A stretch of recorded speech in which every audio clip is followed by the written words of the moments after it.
अनधिकृत आहे, मी नाही सांगत आहे, महानगरपालिकेचं बोर्ड सांगते। विषय म्हणजे हा बोर्ड लावला, त्या बोर्ड नंतर महानगरपालिकेने काय केलं, संजय येवडे साहेब नंतर आपले आयुक्त काय कारवाई काय करतात तुम्ही। विषय असा आहे की गरिबांच्या टपऱ्या तोडायला ना हे सुपरमॅन सारखे धावत येतात, पण या मोठ्या लोकांचं तोडायला ना हे गप्प बसतात। कारण काय, यांच्याकडून मलाही भेटते, गरिबाकडून भेटते का। गरिबांच्या टपऱ्या बघा तुम्ही, 9च्या 9 प्रभागामध्ये कारवाईचे ते ट्विट टाकतात, इथं कारवाई केली, तिथं कारवाई केली।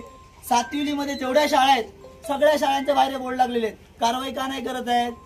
आणि विषय सगळ्यात मोठा घोटाळा म्हणजे या शाळेचे सेल्फ सेंटर पण इकडेच आहेत, त्या शाळेचे 10वीचे मुलं त्या शाळेमध्ये एक्झाम देणार आणि हे एका मुलामागे 15 ते 20 हजार रुपये घेतात की आमच्या शाळेमध्ये फॉर्म भरा 17 नंबरचे आणि गॅरंटी तुम्हाला पास करून देण्याची। म्हणजे या लोकांनी शिक्षणाचा बाजार मांडला, धंदे सुरू केले त्या लोकांनी। आणि सगळे शिक्षक म्हणजे संस्थाचालक परप्रांतीय, त्यांना पोचते कोण इकडे, यांचा म्हणजे पाठीराखा कोण आहे यांचा, हे आपलेच अधिकारी। आणि त्याचं फळ म्हणजे आज महाराष्ट्र देशामध्ये सगळ्यात भ्रष्ट राज्यामध्ये 1 नंबर आलेला आहे। आणि देवा भाऊ आमचं कुठे आहेत भाऊ, काय चाललंय, म्हणजे आम्ही युवकांनी कोणाकडे बघायचं।